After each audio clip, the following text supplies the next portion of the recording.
दोस्तों, एक पति अपना कर्जा उतारने के लिए जिनसे कर्जा लिया हुआ था उनसे कहता कि तुम मेरी पत्नी के साथ संबंध बना लो और जो तुम्हारा कर्जा है वो उसके बदले तुम अपना कर्जा उतार लो। तो दोस्तों, जो पत्नी थी वो हर दिन हर रोज अपने पति के कहने पर, अब उसके साथ लड़ाई झगड़ा होने पर जब उसका पति उसको मार पीट करके उसको राजी करता, मनाता और कहता कि तुम इसी प्रकार जो तुम्हारे ऊपर कर्जा लिया हुआ है वो उतर पाएगा, नहीं तो यह कर्जा कभी नहीं उतर पाएगा।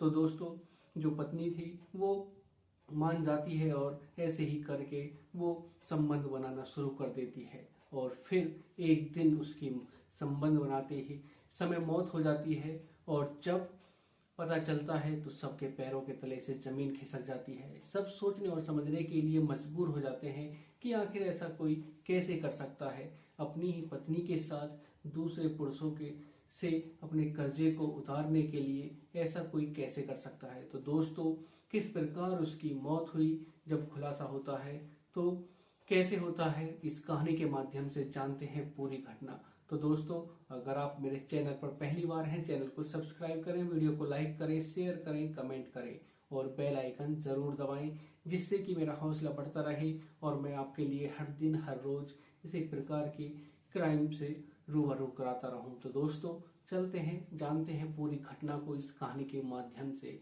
नमस्कार दोस्तों, मैं अनुज आज आपके लिए जो कहानी लेकर आया हूं यह है झारखंड के धनबाद की। दोस्तों, 8 नवंबर की सुबह करीब 6 साढ़े 6 बजे का समय होता है।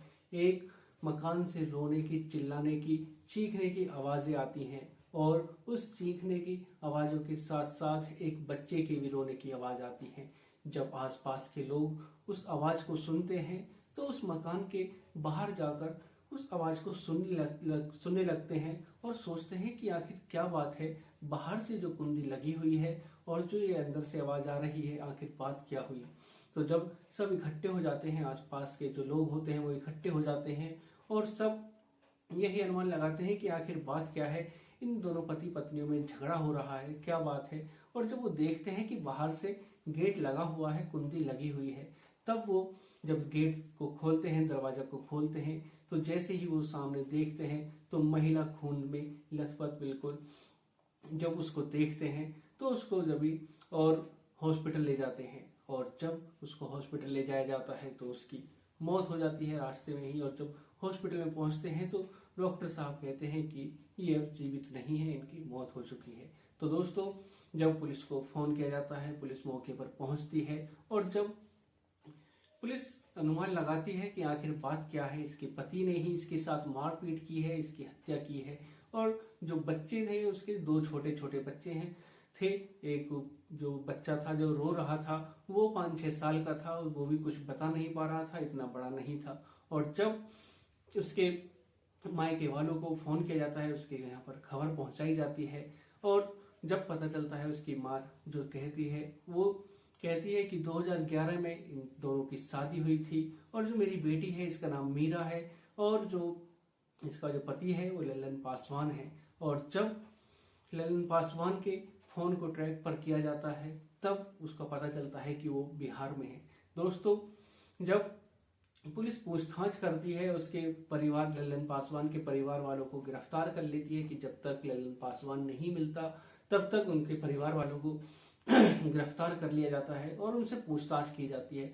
वो कहते हैं कि 2011 में इसकी शादी हुई थी और जब से शादी हुई थी इनके बीच लड़ाई झगड़ा आए दिन बनता ही रहता, आए दिन लड़ाई झगड़ा होता ही रहता। और जब ललन पासवान को गिरफ्तार किया जाता है तब वो जब पूरी कहानी को बताता है तो सबके पैरों के तले से जमीन खिसक जाती है। सब सोचने और समझने के लिए मजबूर हो जाते हैं कि आखिर ऐसा कैसे हो सकता है, कोई ऐसा कैसे कर सकता है। तो दोस्तों, जब वो बताता है ललन पासवान, वो कहता है कि हमारी शादी 2011 में हुई थी, सब कुछ ठीक ठाक चल रहा था और अब से करीब 4-5 महीने पहले मेरी पत्नी के जो मीरा है उसके पेट में पथरी हो गई थी और पथरी के ऑपरेशन के लिए जो डॉक्टर ने पैसे बताए थे वो बताए थे 50-60 हजार रुपए ऑपरेशन में लग जाएंगे, उसमें खर्चा आएगा। तो उस ऑपरेशन के लिए मैंने किसी से उधार लिया, 1 लाख रुपए उधार लिए, किसी से 10 हजार, किसी से 20 हजार, ऐसे ही करके मैंने 1 लाख रुपए उधार लिए और अपनी पत्नी का जो मीरा का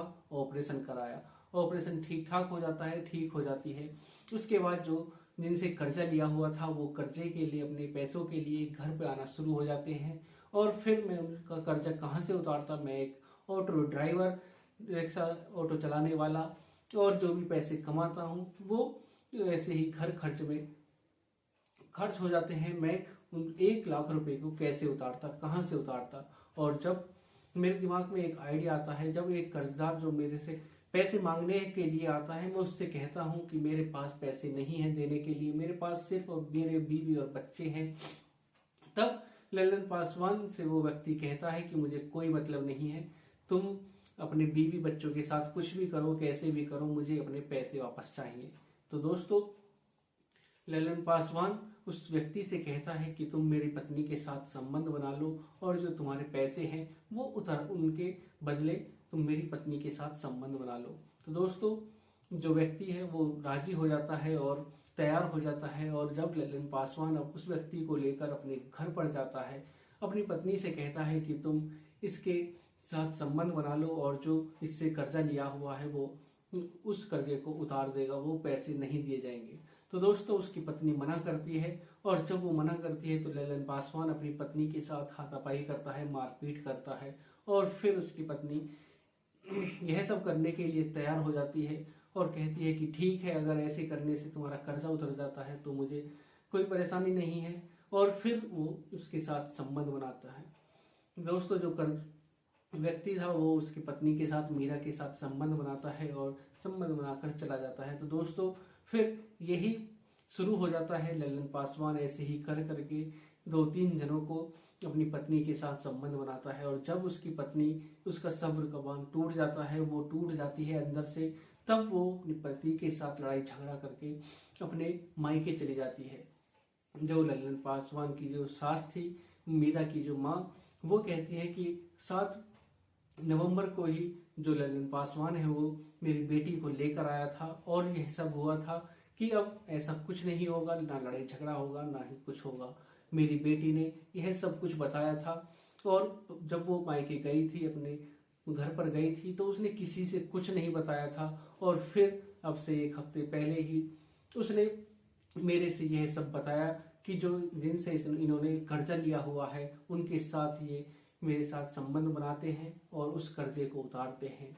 तो दोस्तों, मीरा की माँ कहती है कि मैं भी चुप रही, कुछ नहीं, किसी को कुछ नहीं बताया। और जब 7 नवंबर को ये लेने आए तो जो बड़े घर में बड़े थे, परिवार में बड़े थे, उनके साथ बैठकर बातचीत हुई थी। तब लल्लन पासवान मीरा को लेकर 7 नवंबर को लेकर आया था। और जब लल्लन पासवान कहता है कि ऐसे ही करके मैंने जो कर्जा था वो उतार दिया, कुछ पैसे बाकी रहे थे, लेकिन जो मेरे ऑटो में व्यक्ति आते बैठते, अपनी सवारी आती, तब मैं उनसे कहता कि अगर तुमको किसी चीज की जरूरत हो, आपको अपना मन बहलाना हो, संबंध बनाने हो, तो सब प्रकार की फैसिलिटी आपको मिलेगी।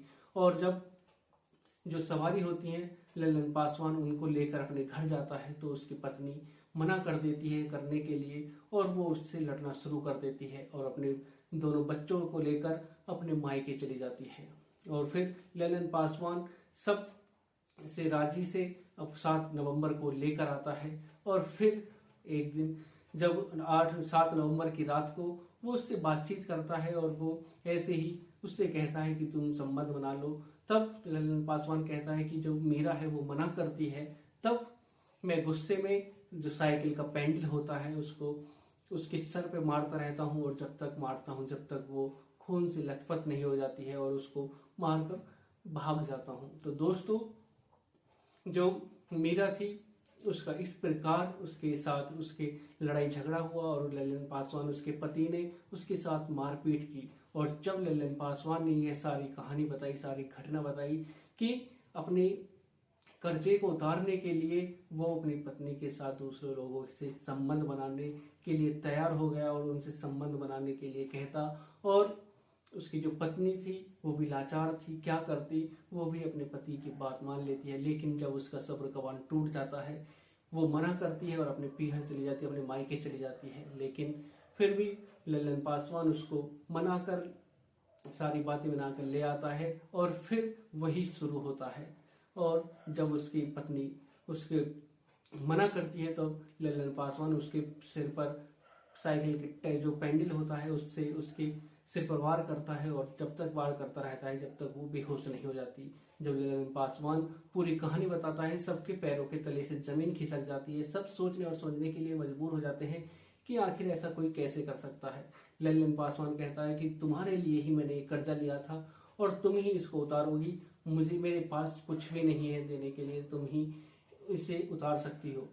तो दोस्तों आज की कहानी ये रही, आपके सामने कैसी लगी कमेंट में जरूर बताइएगा। तो दोस्तों आज की जो ये कहानी है इसको सुनाने का उद्देश्य किसी को परेशान करना नहीं, किसी का दिल दुखाना नहीं, बल्कि आपको सचेत करना है, जागरूक करना है, सावधान करना है। सुरक्षित रहें, सावधान रहें। तो दोस्तों मिलते हैं एक और कहानी के साथ। आज के लिए सिर्फ इतना ही। अगर आप मेरे चैनल पर पहली बार हैं, चैनल को सब्सक्राइब करें, वीडियो को लाइक करें, शेयर करें, कमेंट करें और बेल आइकन जरूर दबाएं, जिससे कि मेरे आने वाली हर एक कहानी आप तक पहुंच सके और आप क्राइम से रूबरू हो सके। तो दोस्तों मिलते हैं एक और घटना के साथ। नमस्कार, जय श्री श्याम।